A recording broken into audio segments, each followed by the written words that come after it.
कहानी की शुरुआत एक हाई स्कूल से होती है जहाँ सभी स्टूडेंट काउंसिल प्रेसिडेंट सुजन इनुकामी और वाइस प्रेसिडेंट काजुकी रायोसेन से काफी ज्यादा इम्प्रेस होते हैं। सुजन काफी महत्वाकांक्षी है और हमेशा स्टूडेंट के अधिकारों के लिए लड़ने की कोशिश करता है। एक शाम कैन योतो नाम का एक नॉर्मल सा दिखने वाला स्टूडेंट खुद को एक नॉर्मल व्यक्ति बताता है। स्कूल से निकलते टाइम वह कुछ छोटे पक्षियों की मदद करता है और ये उसकी लाइफ का सबसे यादगार पल बन जाता है। हालांकि वह उदास नहीं है, फिर भी वह किसी ऐसी अद्भुत घटना की उम्मीद करता है जो उसकी लाइफ को बदल दे। पक्षियों की मदद करने के बाद उसे पता चलता है कि कोई गलती से उसका छाता घर ले गया है, लेकिन तभी उसे इको छाता मिल जाता है। लेकिन अपने मॉरल वैल्यूज के कारण वह किसी और का छाता लेने की हिम्मत नहीं कर पाता। कुछ देर बारिश रुकने का इंतजार करने के बाद बारिश नहीं रुकती है। आखिरकार सुजन उसे ढूंढ लेती है और उसकी चिंता करती है। कैन तुरंत उसके सामने बेचैन हो जाता है और बाहर निकलने की कोशिश करता है, लेकिन वह उसे बारिश में चलने नहीं देती। जब काजुकी को यह पता चलता है तो वह कैन को अपना छाता उसे उधार देने के लिए बोलता है। कैन को यह जानकर हैरानी होती है कि काजुकी उसे उसके नाम से बुलाता है, क्योंकि फ्रेंड होने के बावजूद उन्होंने कभी भी बात नहीं की। जब काजुकी उसे छाता देता है तो कैन सोचता है कि क्या काजुकी इसलिए फेमस हुआ क्योंकि वह अच्छा है। वे सभी बारिश में निकल पड़ते हैं और सुजन कैन को पसंद आ जाता है, जिससे कैन पूरी तरह से चौंक जाता है क्योंकि यह लड़के बहुत अच्छी है। चलते चलते कैन काजुकी से कहता है कि उसने कभी उम्मीद नहीं की थी कि वह आपस में इतनी ज्यादा बातें करेंगे, क्योंकि वह अपनी क्लास में किसी भी लड़के से बात नहीं करता है। काजुकी हैरान होता है और बोलता है कि ऐसा इसलिए क्योंकि क्लास में केवल लड़कियां ही उसके पास आती है। जब सुजन काजुकी को चिढ़ाती है कि उसकी क्लास के लड़के उससे डरते हैं तो कैन बताता है कि वह काजुकी से ज्यादा डरावनी है। वह ज्यादातर खूबसूरत लोगों की तरह इस पर यकीन नहीं करती, लेकिन काजुकी उसे याद दिलाता है कि वह कमाल की है। बाद में कैन अजीब तरह से उनसे पूछता है कि क्या वे किसी रिश्ते में है, क्योंकि दूसरे कहते हैं कि वे है। हालांकि वे दोनों समझाते हैं कि वे नहीं है, लेकिन लोग मानते हैं कि वे दोनों साथ में काम करते हैं। काम करते हुए सुजन कैन से पूछती है कि क्या उसे हाई स्कूल के बाद अपनी लाइफ में क्या करना है, क्या उसे ये पता है। लेकिन कैन कहता है कि उसे अभी कुछ नहीं पता। सुजन बताती है कि वह ये जानने के लिए उत्सुक है क्योंकि दूसरे लोग क्या योजनाएं बना रहे हैं, क्योंकि उसने अपने लिए ज्यादातर योजनाएं नहीं बनाई। ये आश्चर्यजनक है, लेकिन वह बताती है कि वह इतने सारे लक्ष्य निर्धारित करती है और उन्हें इतनी आसानी से हासिल कर लेती है कि वह और ज्यादा पाने की चाहत रखती है। इसी बीच हमारा बंदा कैन एक ऐसे बंदे से इम्प्रेस हो जाता है जो मेहनत न करने के लिए मेहनत करता है। अचानक उन्हें घंटियों की आवाज सुनाई देने लगती है, लेकिन उन्हें यह नहीं पता कि यह आवाज कहाँ से आ रही है। तभी कैन बेल के साउंड को सुन नहीं पाता और जब वह आगे बढ़ते हैं तो एक मैजिकल सर्कल उन्हें घेर लेता है। जब उन्हें मैजिकल सर्कल दिखाई देता है तो कैन को आश्चर्यजनक होता है कि क्या उन्हें किसी दूसरी दुनिया में बुलाया जा रहा है, लेकिन काजुकी को लगता है कि वह नशे में है। हालांकि सुजन उस दुनिया में जाने के लिए काफी एक्साइटेड होती है। भी उन्हें वहाँ से हटाकर एक साई महल में पहुंचा दिया जाता है। जब वे जागते हैं तो कैन घबरा जाता है, लेकिन सुजन को ऐसा लगता है जैसे उसका फेवरेट क्रिसमस खिलौना उसे मिल गया हो। जब काजुकी राजा से पूछता है कि वे कहाँ पे है तो राजा लॉर्ड उन्हें बताते हैं कि उन्हें हीरो के रूप में मदद के लिए बुलाया गया है। और ये सुन के ना सुजन काफी ज्यादा एक्साइटेड हो जाती है। राजा बताता है कि 2 साल पहले उनके देश पर डीमन किंग ने अपनी सेना के साथ अटैक कर दिया था। उनके लोगों ने अपनी पूरी ताकत से युद्ध किया और उसे खदेड़ने में कामयाब रहे। हालांकि डीमन किंग फिर से अपनी सेना को इकट्ठा कर रहा है और उन्हें मदद के लिए हीरोज को बुलाने के लिए दुनिया भर में जाना पड़ा। ये सुनकर सुजन काफी ज्यादा खुश हो जाती है, जबकि काजुकी गुस्से में राजा से कहता है कि इन सब का उनसे कोई लेना देना नहीं है और उन्हें उनकी दुनिया में वापस भेजने के लिए कहता है। हालांकि राजा लॉर्ड समझाते हैं कि वे उन्हें वापस नहीं भेज सकते क्योंकि उनकी मैजिकल पावर उन्हें केवल यहाँ पे आने की अनुमति देती है। इसी काजुकी को और ज्यादा गुस्सा आता है क्योंकि उन्होंने उनकी जान ले ली थी और वो लगभग राजा पर हमला करने ही वाला होता है, लेकिन सैनिक आके उसे घेर लेते हैं। आखिरकार कैन उसे शांत करने के लिए आता है क्योंकि अब लड़ना उसके हित में नहीं है। तभी अचानक से राजा उनके सामने घुटने टेकता है और उनसे शपथ लेता है कि वह उन्हें जल्दी वापस लाने के लिए अपनी पूरी पावर लगा देगा। हालांकि उनसे कहा कि वे अभी उनकी मदद करे क्योंकि राज्य की किस्मत उनके हाथों में है। आखिरकार सुजन राजा से पूछती है कि वह उन्हें निश्चित रूप से हीरो क्यों कहते हैं, जबकि वे तो बस नॉर्मल लोग हैं। हालांकि राजा की मैजिकल असिस्टेंट वेल्सी उन्हें बताती है कि सबमरीन रिचुअल साधारण व्यक्तियों को ही चुनता है। जब तक उन्होंने घंटियों की आवाज सुनी है तब तक वे विशेष है। उन्हें अचानक एहसास होता है कि उन्होंने घंटियों की आवाज सुनी है सिवाय कैन के। कैन सहमत होता है, लेकिन उसे अचानक ही एहसास होता है कि वह कोई हीरो नहीं है बल्कि वह तो बस एक अनजान व्यक्ति है जिसे काजुकी और सुजन जानते हैं। बाद में वेल्सी क्रिस्टल बॉल से उनकी मैजिकल स्ट्रेंथ को मापने का फैसला करती है। क्रिस्टल बॉल को देखकर सुजन काफी ज्यादा एक्साइटेड हो जाती है और वेल्सी उसी क्रिस्टल बॉल पर अपना हाथ रखने के लिए कहती है। जब वह ऐसा करती है तो गेंद पीले रंग की हो जाती है और वेल्सी बताती है कि यह थंडरबोल्ट मैजिक के प्रति स्वाभाविक लगाव है और अच्छी मात्रा में मन का प्रतीक है। इसके बाद बारी आती है काजुकी की। वो आगे बढ़ता है, अपना हाथ बॉल पर रखता है और देखते ही देखते बॉल एकदम सफेद चमकने लगती है। ये देखकर वेल्सी काफी एक्साइटेड हो जाती है और तुरंत बोलती है कि काजुकी के अंदर लाइट मैजिक की नेचुरल पावर है। काजुकी को खुद कुछ समझ नहीं आता, लेकिन सुजन उसे समझाती है कि लाइट मैजिक कितना जबरदस्त होता है और ये क्या क्या कर सकता है। इसी बीच कैन के दिमाग में सुजन की जो परफेक्ट इमेज बनी हुई थी उसकी कुछ नादानी देखकर वो इमेज पूरी तरह से टूट जाती है। वेल्सी बताती बताती है कि लाइट मैजिक इसलिए खास है क्योंकि ये बुराई को खत्म कर सकता है और डीमन किंग से लड़ने में इसकी बहुत बड़ी भूमिका होने वाली है। इसके बाद कैन की बारी आती है और वो धीरे से आगे बढ़ता है और जैसे ही अपना हाथ बॉल पर रखता है अचानक एक तेज हरी रोशनी चमकने लगती है। लेकिन इस बार वेल्सी खुश नहीं होती बल्कि घबरा जाती है।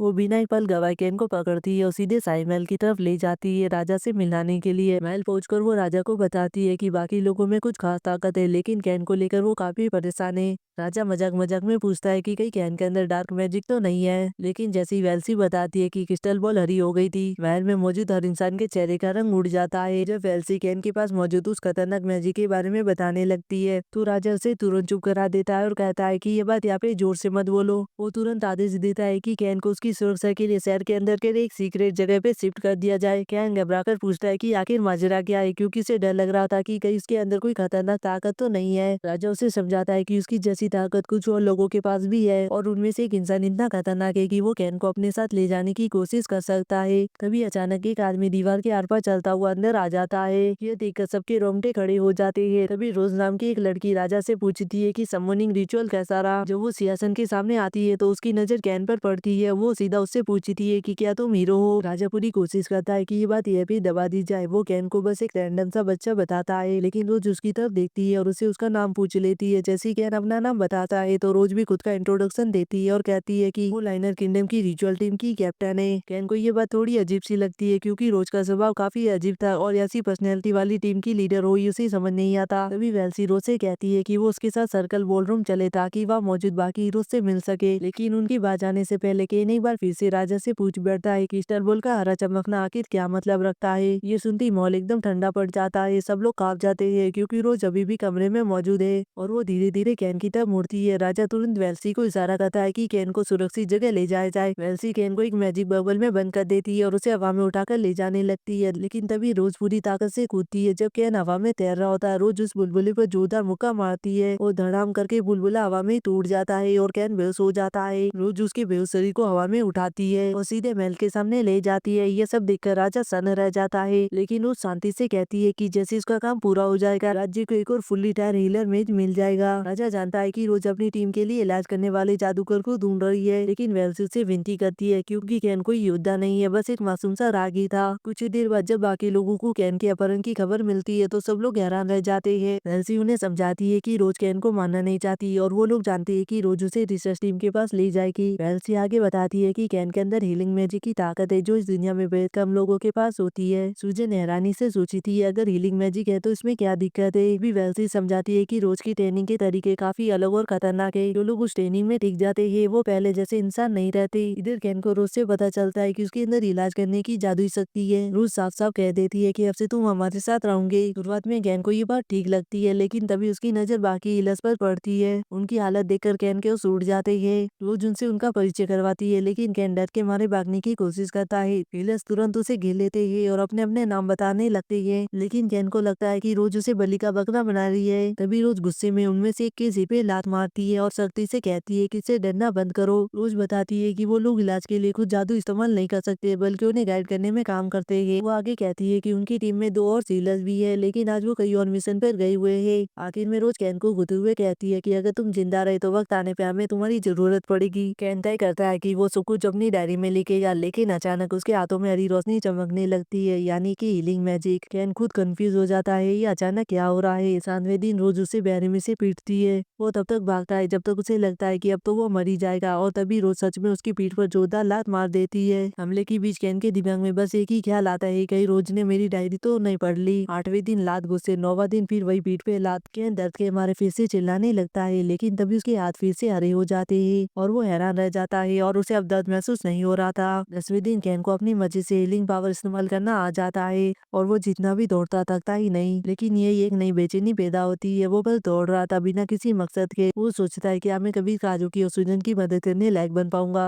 जवाब देने के बजाय रोज उसे 30 और चक्कर लगाने का आदेश दे देती है। और कैन मनी मन अपने गुरु से बदला लेने की कसम खा लेता है। 11वें दिन ट्रेनिंग में पुशअप बहुत जुट जाते हैं। अब गिनती 818 तक पहुंच चुकी थी। उसकी मांसपेशियां अपने आप हील हो जाती है और वो आगे बढ़ पाता है। ट्रेनिंग के दौरान रोज उससे पूछती है, जानते हो मैं तुम्हें ऐसा ट्रेन क्यों कर रही हूँ। वो समझाती है जंग में उसे दुश्मन से तेज होना होगा और अपने घायल साथियों को बचाने के लिए दौड़ना सीखना जरूरी है। 12वें दिन कैन दोपहर तक दौड़ता है और रात तक पुशअप करता है और एक वक्त ऐसा आता है जब उसका शरीर हल्का होने लगता है। 13वें दिन रोज ये नोटिस करती है और उसे एक वेट वेस्ट पहना देती है। उसकी स्पीड फिर से कम हो जाती है। 14वें दिन कैन का लंच गायब होता है। पूछने पर पता चलता है टॉम ने उसका खाना खा लिया। कैन का गुस्सा फूट पड़ता है और वो अपना कप टॉम पे मार देता है। टॉम उसे शांत करने की कोशिश करता है लेकिन कैन उस पर ही झपट पड़ता है और खेतों में उसका पीछा करने लगता है। तभी कैन को एहसास होता है वो पहले से ज्यादा वायलेंट हो चुका है, कहीं मेरा दिमाग तो बदल नहीं गया। तभी कैन को एहसास होता है वो पहले से ज्यादा वायलेंट हो चुका है, कहीं मेरा दिमाग तो नहीं बदल रहा। वो खुद से सवाल करता है। 21वें दिन काजुकी उसी दिन अचानक कैन से मिलने आ जाते हैं। ये उन्हें उस जगह ले जाता है जहाँ कैन ट्रेनिंग कर रहा होता है। जब वो देखते हैं तो उन्हें यकीन नहीं होता। कैन अपने कंधे पर एक विशाल पत्थर उठाए हुए है और उस पत्थर पर रोज बैठी हुई है। ऊपर से वो उसे छोटी छोटी बातों पर डांट भी रही थी।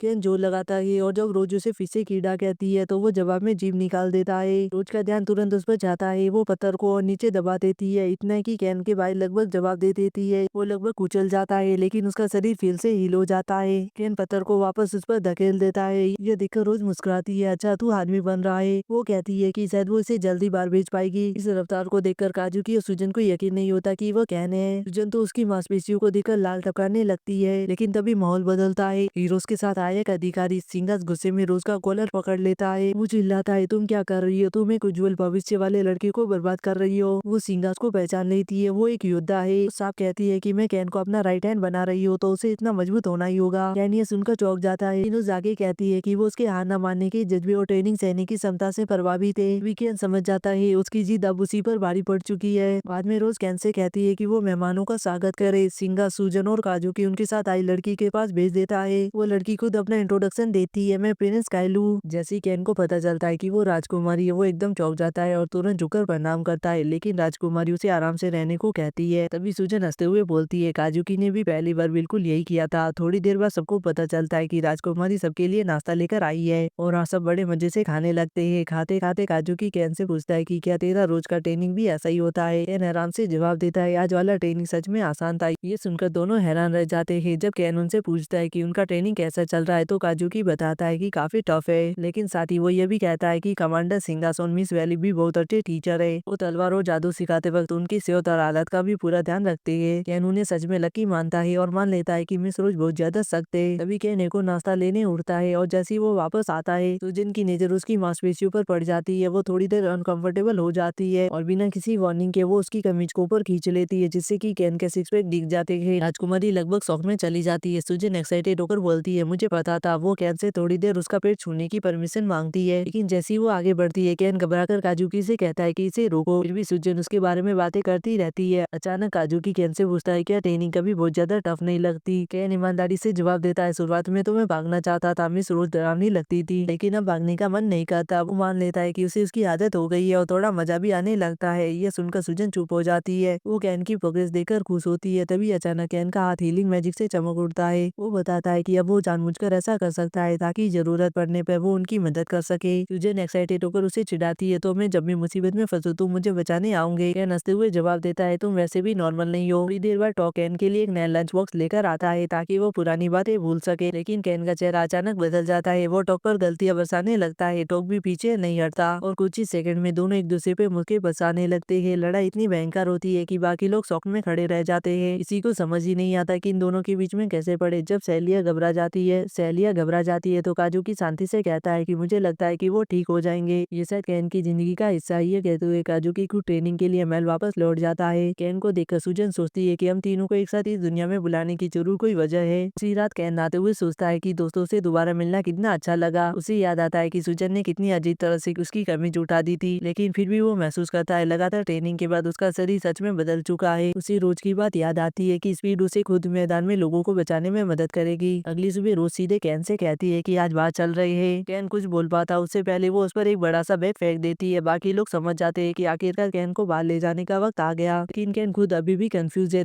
थोड़ी देर बाद थॉमस नाम का एक गार्ड रोज को देखकर कांपने लगता है। वो डरते डरते पूछता है, मैं आपकी क्या मदद कर सकता हूँ। रोज शांति से कहती है कि मैं कैन को बाहरी दुनिया में ले जाना जाना चाहती हूँ। थॉमस तुरंत चाबी लाने दौड़ पड़ता है और किसी वजह से थॉमस को डरता देख रोज मुस्कुरा देती है। ये साफ है वो एक ऐसी खतरनाक औरत है जिसे पुरुषों के अहंकार तोड़ने में मजा आता है। थोड़ी देर बाद सब बाहर निकलते हैं और आगे बढ़ने लगते हैं। थोड़ी देर चलने के बाद कैन आखिरकार रोज से पूछ ही लेता है, कम से कम हमें ये बता दो हम जा कर रहे हैं। लेकिन रोज बिना रुके बस इतना कहती है, बस चुप रहो और मेरे पीछे जाओ। उस समय बाद दोनों पहुंच जाते हैं लाइनर डार्क फॉरेस्ट में, एक ऐसा जंगल जो राक्षसों और खतरनाक जानवरों से भरा होने के लिए बदनाम है। रोज रुकती और ठंडे लहजे में कैन से कहती है कि जब तक तुम एक जाइंट जिगली का शिकार नहीं कर लेते तब तक वापस मत आना। कैन के पैरों तले जमीन खिसक जाती है, वो घबरा कर याद दिलाता है ब्लू गिजली 100 साल जीने के बाद जाइंट गिजली बनते हैं और वैसे भी ब्लू गिजली खुद ही जानलेवा होते हैं। लेकिन रोज बड़े आराम से बोलती है कि तुम उसे मार सकते हो। कैन झुंझलाकर कहता है कि मैंने सिर्फ दौड़ना सीखा है, तुमने मुझे लड़ना सिखाया ही नहीं। रोज उसे परेशान करने वाला कहती है और अगले ही पल उसे चट्टान से नीचे फेंक देती है। गिरते वक्त उसके दिमाग में बस एक ही ख्याल आता है, अब तो अखबारों में मेरी लाश छपेगी। लेकिन तभी वो अपने शरीर को हीलिंग एनर्जी से ढक लेता है। जमीन से टकराने से ठीक पहले वो खुद से कहता है कि मैं मरने वाला नहीं हूँ और अपनी पावर को जमीन में उतार देता है और किसी तरह से बच जाता है। वो रात की सांस लेता है, कम से कम वो अभी भी गेम से बाहर नहीं हुआ और बाहर निकलने का सिर्फ एक ही तरीका है, रोज का बेवकूफी भरा मिशन पूरा करना। कैन खुद को समझाता है मैंने नरक जैसी ट्रेनिंग झेली है तो एक बेवकूफ भालू से क्यों डरूं। और तभी धड़ाम करके एक विशाल का गिजली बियर उसके सामने आ जाता है। भालू गुहारता है और कैन के पीछे दौड़ पड़ता है। कैन पागलों की तरह भागता है, लेकिन ये उसकी ट्रेनिंग का फायदा है, वो और तेज दौड़ने लगता है। कुछ सेकंड तक वो आगे भी निकल जाता है, लेकिन भालू उसकी तरफ रफ्तार पकड़ लेता है। कैन को एहसास हो जाता है कि अब तो उसका काम तमाम होके रहेगा। फिर वो खुद को दिलासा देता है कि कम से कम रोज ने इससे भी बुरा किया है। वो पलटकर भालू का सामना करने का फैसला करता है, लेकिन तभी उसकी आंखें फट जाती है। भालू अकेला नहीं था, उसके साथ 2 और ब्लू गिजली भी थे। बिना सोचे जान बचाकर भागता है और उसे पानी की आवाज सुनाई देती है और वो एक चट्टान से कूद जाता है, सीधा झरने में जाके गिरता है। भालू उसे गिरते हुए नहीं देख पाते और थोड़ी देर बाद वापस लौट जाते हैं। कैन किसी तरह से बाहर निकलता है, लेकिन सच्चाई फिर भी वही, वो अभी भी जंगल में अकेला है और जाइंट जिगली को हमारे बिना रोज वापस आने वाली नहीं है। थककर कैन जमीन पर बैठ जाता है और खुद को सुखाने लगता है। तभी उसकी नजर बैग पर पड़ जाती है, अंदर उसे मिलता है थोड़ा खाना और एक हंटिंग क्लाइफ। वो सोच में पड़ जाता है कि सब ये कहाँ से आया। फिर उसे याद आता है कि वो चालाक है और वो कभी पूरी तरह से निडर नहीं होती। फिलहाल कैन खाना खाता और गिजली का शिकार अगले दिन के लिए टाल देता है। कुछ ही देर में वो सो जाता है और उसकी हीलिंग पावर उसके शरीर को अपने आप ठीक करने लगती है।